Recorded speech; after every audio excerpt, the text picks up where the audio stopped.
the herd. Wherever you may be, however you may be listening, thank you for. Oh, I'm sorry. That's not it. That's not our show. We're like the low production version of them, minus all the star power. But we're close. Alright, if you didn't understand, that's from Colin Cowherd, the herd on Fox Sports. I've been watching a lot of it, so I had to do it. It just made me laugh. Shout out to Colin. Yeah, there you go. If you're watching, Colin. Anyway, I'm sure he's busy watching sports. Cody, last video of the day. We got the NBA playoffs. We're actually kind of following the Golden State Warriors and Utah Jazz. Which right now the Warriors are up 97-84 in the fourth quarter. I don't see the Jazz coming back. So, anyway, speaking of any type of matchup, the second round of the NBA playoff series, we are here. Which one are you looking forward to most, or which one have you been following the most? So each of them have gone about 2 to 3 games. The only one that these two playoffs right now between the Wizards, Celtics, Jazz and Warriors have gone. They're at their third game now, where Toronto, Cavs, Houston, and Spurs are at their twos right now. There's a couple things that I'm looking forward to, and that would be the Houston Rockets and the Spurs. I would say Warriors and Boston, but if it was more close of a tied series, not like this, because I think Boston's still gonna beat the Wizards. And it was a very, very physical game tonight against the Wizards and Celtics. Very feisty, let's just say, with an ejection and then almost a couple of fisticuffs thrown.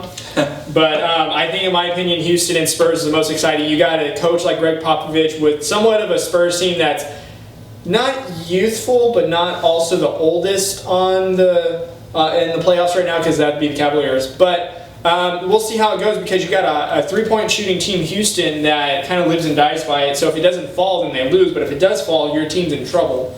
And then you got the Spurs that can grind it out for you, but unfortunately they lost Tony Parker, a very pivotal leader, so we'll see how that goes. But I'm actually very interested in that matchup. We'll see how James Harden continues to lead Houston past them. Kawhi Leonard kind of shut him down last night, though, so we'll see how that matchup kind of plays out. Kawhi Leonard coming through with 32 points last night, too, so that's a really intriguing matchup, especially when Kawhi goes offense and then puts defense down on James Harden. And honestly, I'm not even really paying attention to the Raptors and Cavs or the Golden State game with the Jazz. Those are sweeps waiting to happen.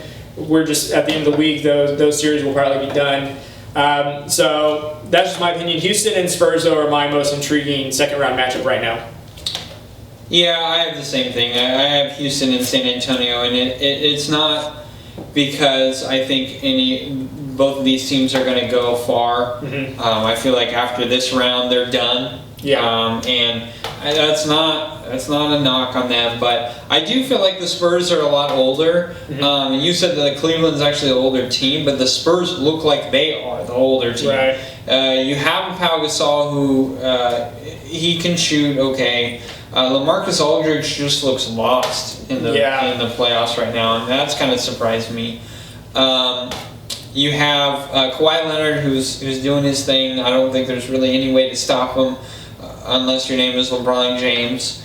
And then you have Tony Parker, Old Man Parker, who's out. Old Man Ginobili. They're not really playing Danny Green that much. I've been really impressed with Patty Mills. And I really like Jonathan Simmons. I think, honestly, what I'm kind of surprised with, and again, we're not head coaches, so we're not trying to say that we can coach better than Popovich. We're just, again, people that are just giving you're not saying that. Okay.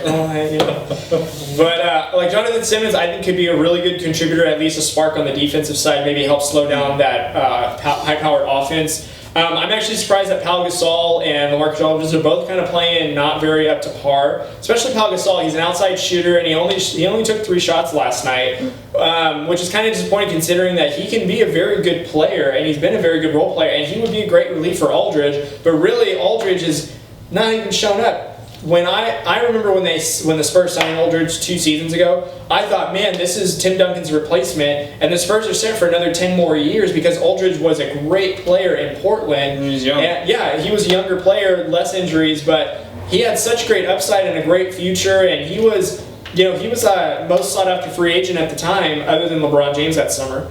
But I mean, it's just kind of sad how that team, like, they're getting by, but like Danny Green is a good role player. I don't know if he's injured or he's just not. No, he's just not playing him. Yeah. Then you got Gary Neal, who's a good player, who's a good lockdown defender. No, he's not even on the team anymore, isn't he? Gary Neal? I'll look at that. Or maybe I'm thinking of Patty Mills, but anyways, I just think that this Spurs team, they play old, but I think that they've got players that they can utilize. I don't know what the combination could be with the rotation to kind of get them going, but I just think Houston is too youthful, and they're going to just run them out the gym. And I think if the Spurs don't find a way to slow down this team, they're not going to be around in the playoffs much longer. So it's kind of sad though, and they lost Tony Parker, who's probably one of their best players. But unfortunately, it's how it is. Yeah, no Neal. We don't have Neal. I thought David Lee was going to be a better player for the Spurs. He's doing subpar. I mean, really. I mean, like I said, I like Patty Mills, Kawhi Leonard. But you gotta give up to Houston. Now, Houston is not going to shoot like they did in Game 1. Right. It's really going to be almost impossible against the Spurs team. They're a very good defensive team. Right.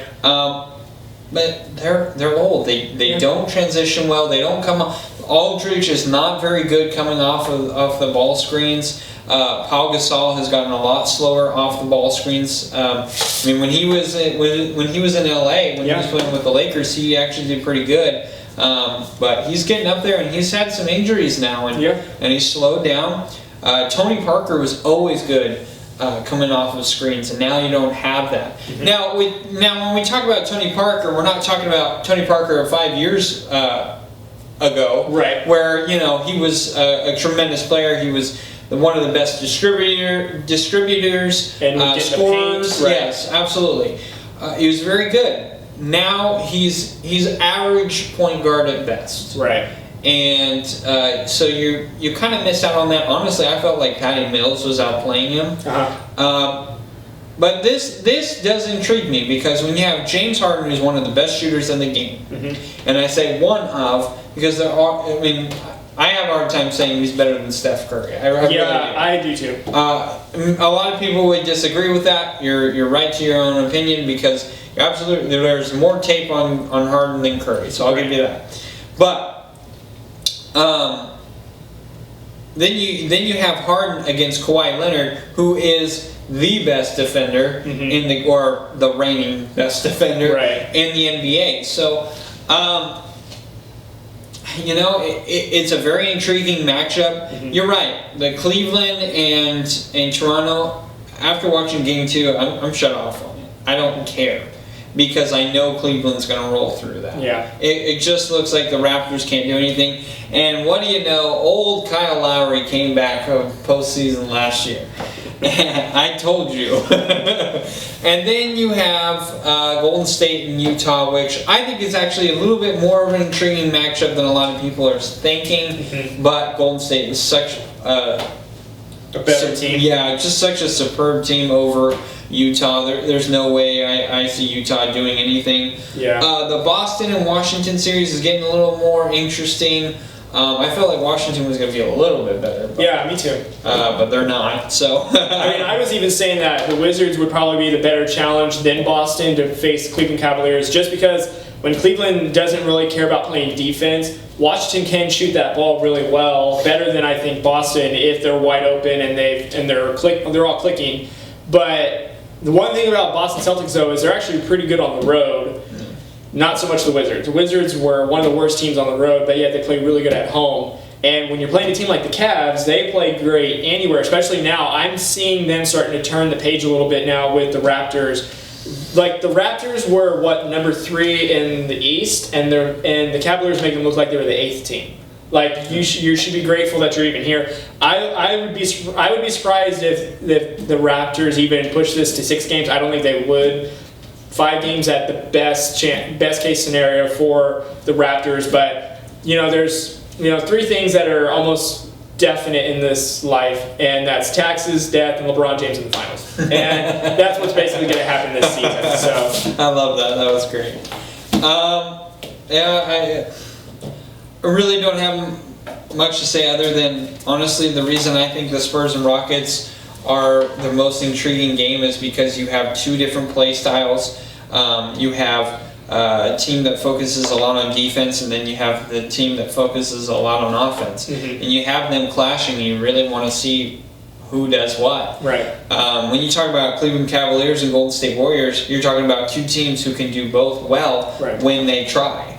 Yeah. And so I'm actually also more curious to see how, if Kawhi Leonard's going to lock down James Harden like that, is it going to affect him offensively as far as how tired is he going to be? Because it does take a lot of energy to guard James Harden, and especially James Harden, because James Harden's a very good passer, so he may only get 15, 20 points, but he'll probably get about 20 assists if he keeps distributing the ball, especially if Lou Williams, Trevor Ariza, Eric Gordon start knocking down shots. Those assist totals can easily go up, and will Kawhi Leonard have enough energy on the offensive side to continue what he's doing? So far, he's done that in the last 2 games, but we'll see if this stretches out to 6 games or 7 games. We'll see, but Kawhi Leonard will really test to see his stamina. So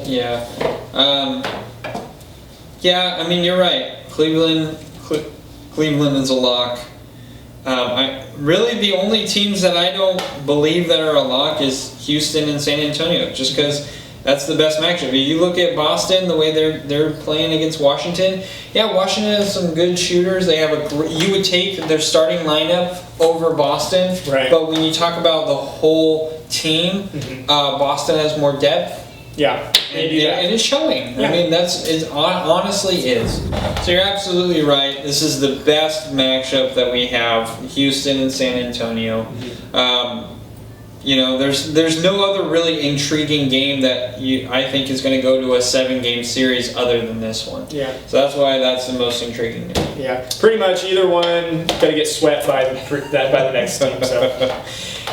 Thank you guys for joining us. Thank you for watching. We appreciate everyone who does this.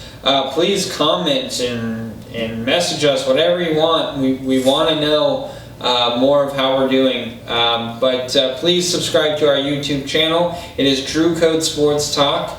And also please follow us on Facebook, Twitter, and Instagram, which is also Drew Code Sports Talk. I know it's a shock and it's a stretch, but we had to kind of tie everything in. Checks out.